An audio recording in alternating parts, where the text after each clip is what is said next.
Hello and welcome to IMPACTability, the Nonprofit Leaders Podcast. This is a show that explores the landscape of the nonprofit organization, big and small, offers some incredibly helpful information and resources, and gives nonprofits a place to share ideas and get advice. I'm your host, Joe Turner. Our show is sponsored by Sukup Strategic Solutions, offering a wide variety of services to help nonprofits maximize their impact. So let's get into solving the problems that might be plaguing your nonprofit. We've talked in the past about the fiduciary responsibility of your board, where they protect your assets, which helps further the mission. A good way to do this is considering the possibility of investing some of your assets in order to make the money grow. Sounds like a good idea, I know, but where do you start? Is it safe? Should your nonprofit even consider it? What do you need to do to get to this point, and when do you know you're at this point? And what about an endowment where you set aside assets so that they can grow over time as a result of the income you're earning from interest on the underlying invested funds? Well, lots to think about, but to help sort all this out, we've invited Chelsea Seibel to be our guest. Chelsea is a Florida financial consultant for Manning Napier, an investment firm based in Rochester, New York. She works with both for and nonprofit groups. We've invited her here today to give us some insight and help you think about your options when it comes to your nonprofit. Chelsea, this is great stuff. Welcome to Impactability. Thanks, Joe, for having me. I'm excited to be here. So, Chelsea, when talking about nonprofits, most important aspect of a 501c3 is the mission and the community that the organization serves. However, what can you tell us about the investment side of a nonprofit organization? And better yet, how can it increase the organization's reach? Like you said, Joe, the most important aspect is the mission, and investing can help support that mission. Any organization that has a goal to be around in perpetuity, investing can give them the opportunity to have that money working for them today and continue working for them in the future. Unfortunately, COVID has negatively impacted the revenue streams of many nonprofits. Many were forced to cancel their main revenue-generating fundraisers and events, which can be detrimental in how the organization can operate. Investing can add flexibility and continuity when these issues arise. Yeah, we're hearing that a lot of the revenue generators that they trusted to do year after year kind of went bye-bye after COVID hit. So let's talk about endowments, which many of our nonprofits have. They're a great option. So how would a nonprofit get started in creating an endowment? Yeah, that's a great question, and really can be achieved in a variety of ways. And a great thing to note here is there's no minimum amount of assets required to start an endowment. Nonprofits will sometimes seed an endowment with excess cash from its operations or fundraising to start their own board designated fund. It's similar to a permanent endowment, but created by the board. So that means it can be uncreated or revocable, and it does not have donor restrictions. However, it still does have a spending rule to abide by. Oftentimes, we see endowments intersect with planned gifts. All you need sometimes is one big planned gift from a donor who wants to see those funds making a lasting impact. Other organizations will decide to create a kickoff campaign focused on a larger pool of donors. In this case, it's important to turn your campaign into an event. You can create a case for support, set a goal, broadcast your message. We're starting an endowment, help us create a sustainable future for our organization. Right. Yeah. So once you have identified these funds, it's important to seek an attorney that is knowledgeable in charitable tax-exempt law to make sure you're abiding by all necessary federal and state requirements, because that's important too. Now, on the other side of the coin, for the nonprofit that has an established endowment with an advisor and all of that, what should the board be doing on an ongoing basis? Board members have a fiduciary duty to do what is in the best interest of the organization. It seems like common sense, but since it's legally required, you typically want to prove that there's a fact-based process for making financial and investment decisions. Basically, that's to keep everybody on track. Exactly. Yeah. A fiduciary monitoring report. Now, how often do you recommend a nonprofit do these reports? Yeah, once per year is a good habit to get into. If a board knows there's been a substantial change to their needs or goals, it doesn't hurt to assess the impact right away. This is great information, and I can't write fast enough, so I hope everyone is taking some really, really good notes. We're speaking with Chelsea Seibel about investing. How can your nonprofit invest some of the money you have and make that money grow even more? We're at that point where a nonprofit wants to do some investing, but the questions like I ask, how do you do it? With who? So how do you recommend they choose an investment advisor? So I'd actually recommend soliciting bids from several investment advisors.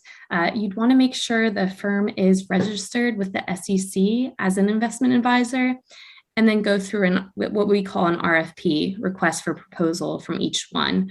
Once you get back the proposals, go with the company that best aligns with your organization. What are some key qualities that a nonprofit should be looking for when researching investment advisors? It always comes down to a combination of people, process, and performance. Who are the people running the money? What is their firm's background and history? What is their process, both managing the money and the model they use servicing their clients?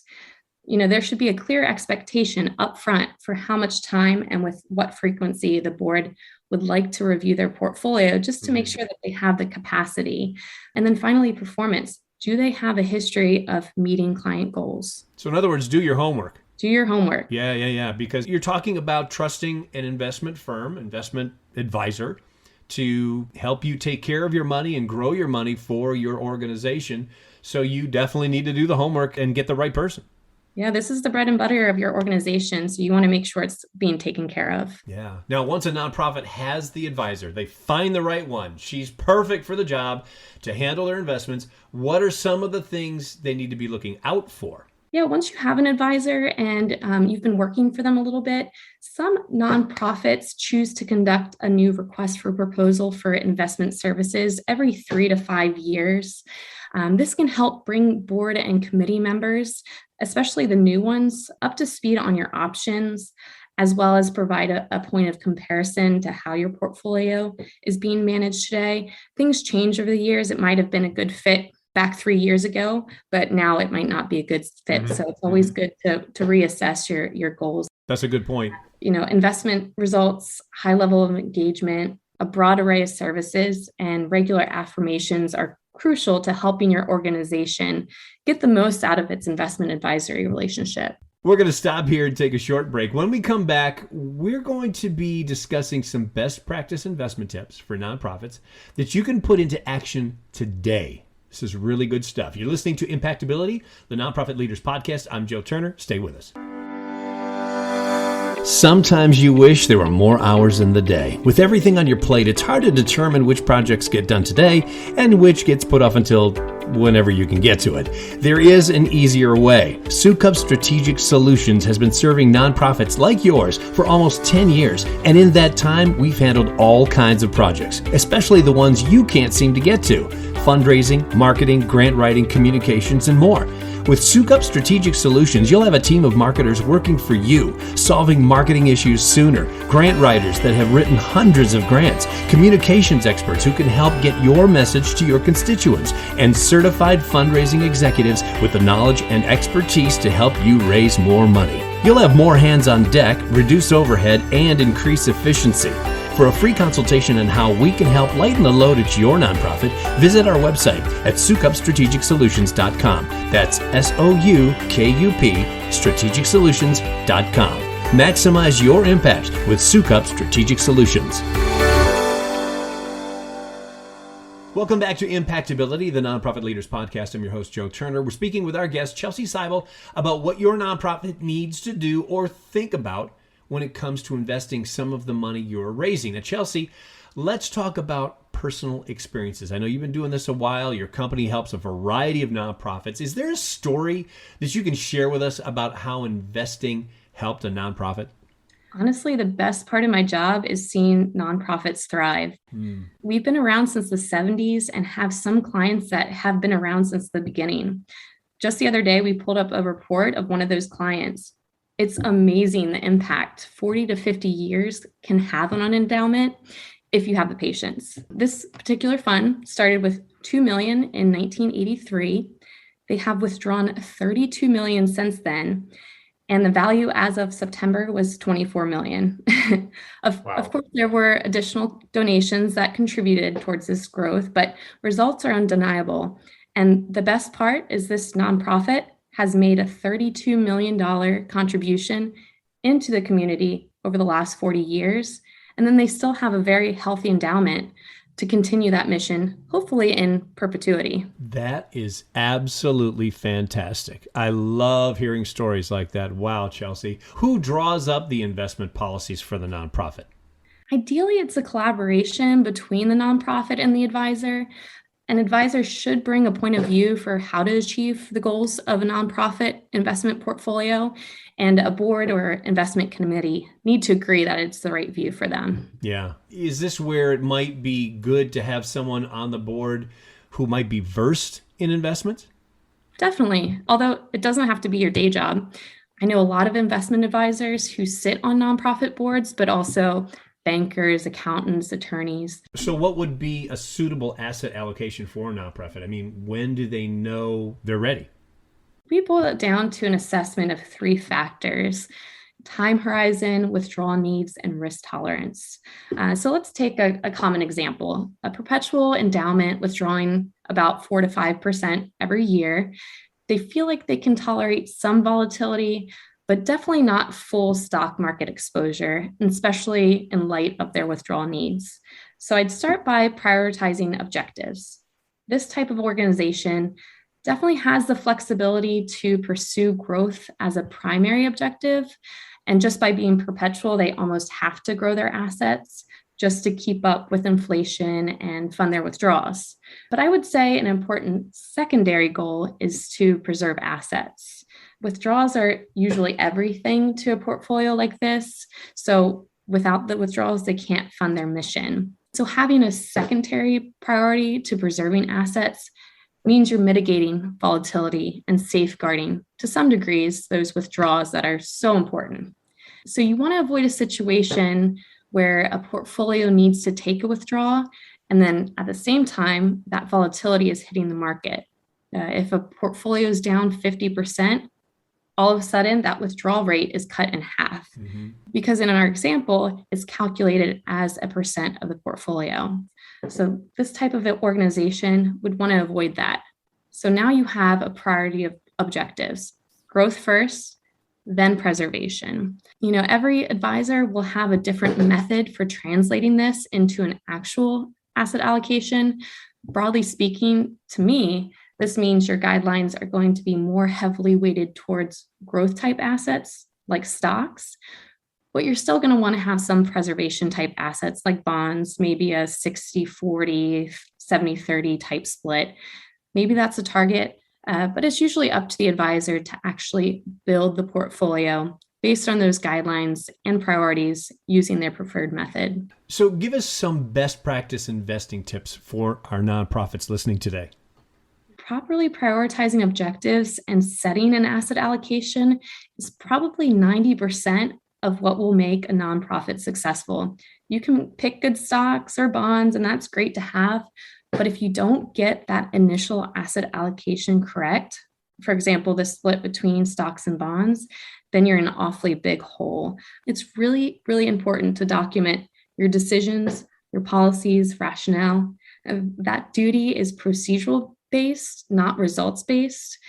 So as long as you're documenting, you're doing your due diligence. What can you give to our nonprofits advice-wise that are liking what they're hearing, like me, and they'd like to maybe test the waters a little bit? Because you know how that is. Investing sounds good, and every time I invest, nothing happens. So they're a little shy, but they want to test the waters. So what kind of advice can you give? It's okay to start small. A lot of organizations just start with something like a board designated fund. Maybe it's just excess money from operations that you'd like to put to work. Sometimes that can be the beginning of a larger, more formal endowment. Donors love to see you're serious about your finances. So a small board designated fund can be a great way to showcase that. Thank you so much for helping us today. I can't thank you enough, Chelsea. This is really, really good information. My pleasure. Thanks for having me.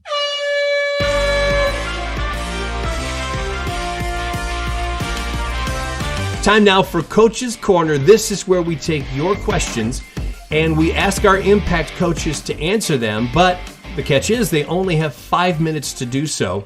And sometimes it's easy, sometimes not so much. Today, to see if she can do it in under 5 minutes, our Impact coach is Cheryl Sukup, the president of Sukup Strategic Solutions. Good to have you with us today, Cheryl. This is a good one. I like this one, and this might push the limit, so be careful on your time limit. Everyone says, I need committees. Committees seem like more work than they're worth. So do I really need them? Good question. Cheryl, you've got 5 minutes to answer it on Coach's Corner, and your 5 minutes starts right now. Thank you, Joe. Well, I'd like to answer with a resounding yes. Yes, you do need committees, and boards of all sizes benefit from having committees. Committees are a way for boards to get their work done. So I'll tell you a few reasons why I really think it's important. One is that doing work in committees allows for more effective board meetings. Instead of sitting in the board meeting and hashing through things that really you need more time to discuss, you can send that concern, that issue, that topic to a committee, and they can have more discussion. You can also have some research done in between so that you can have a better, higher quality discussion on that topic. So for that reason, it's really important to move topics that require more time for discussion, more research, more information to the committees, for the committees to work on. Also, another thing that I'd like you to consider is that when you do work of the board within committees, and board meetings are set aside for decision making and information sharing that's very high level and action oriented, it typically makes for a better overall experience for the board members. So if you really want board members who feel like board meetings are high impact and worth their time, it's really important to use committees to do the rest of the work of the board. Using committees also provides you with the option of trying out leaders on a committee before you put them on the full board. Once you vote them on, they're on the board and that's it. You really can't get rid of them unless they do something that violates your bylaws. So it really gives you a good opportunity to see how they work, how they engage with other board members, how they engage with committee members, and are they willing to engage and do they honor their commitments. So that's a good thing to find out in a committee rather than on the board. So now a few tips for you. So I want to give you 5 tips. One is to set clear expectations. And one way you can do this is to write committee descriptions. Your board, as well as all the committee members, should really understand what the committee is responsible for, what powers or authority has been delegated to them, and the number of hours that a committee member should be prepared to commit to working on that committee. A second tip is for you to establish a rhythm and routine. So publishing meeting dates and times for committees and sticking to them can be really important in recruiting committee members. You want to make sure that the board knows when committees are going to meet in case any ex officio members like the board chair wants to attend. But also it helps if somebody's considering coming on your committee, if they know what the meeting dates and times are, they can either decide, yes, it's a good time for me, or no, that is not. So it makes it much easier for recruitment anyway. The next tip is about diversity. You want to recruit a mixture of volunteers to serve on your committees. Small nonprofits especially need some experienced leaders plus worker bees. So many committees require some people to do work outside of those committee meetings, but they need the expertise of somebody who's had a lot of board experience in many cases. So that person may not have as much time to spend. So maybe their commitment of being on the committee is only to attend the meetings, whereas some people are going to need to do work in between. But committee discussions can be enhanced and work can be guided by the experience of leaders who have had a lot of time on nonprofit boards and committees in the past. Next is to put your committee reports into writing as minutes, documenting the action steps that each committee member agrees to take between the meetings. This is really important so that you keep the work of the committee moving forward. Finally, you can support the committee by issuing reminders. reminders about action steps that are coming up due before the next meeting, reminders of meeting dates and times and locations. Often I hear people say, well, these are, leaders. They should just set aside the time on their calendar and record it for themselves. However, in reality, people get busy. And if you want your committees to be effective and do great work, then it's really important that you go that extra mile and assist the committee members in remembering that they have a meeting scheduled. Often your committee members are some of the most impactful volunteers you'll have in your organization. Okay, Joe, that's it. Down and dirty, 5 minutes. I hope I made it in time. Perfect timing. Thank you very much for your information. Thanks for being on Coach's Corner, and we'll see you again next time. Thank you so much. Thank you, Joe. If you've got a question for Coach's Corner, we want to hear from you. Email them to us at impactcoaches@impactability.net. Again, that's impactcoaches@impactability.net. And if you want to reach me, my email address is joe.turner@impactability.net. If you enjoyed today's episode, be sure to subscribe to the show in your favorite podcast app, and that way you'll get new episodes downloaded just as soon as they come out. Also, please give us a review or a rating so that your peers in the nonprofit industry can find us as well. I'm Joe Turner. Thanks for listening, and thank you for all you do to make the world a better place through your nonprofit.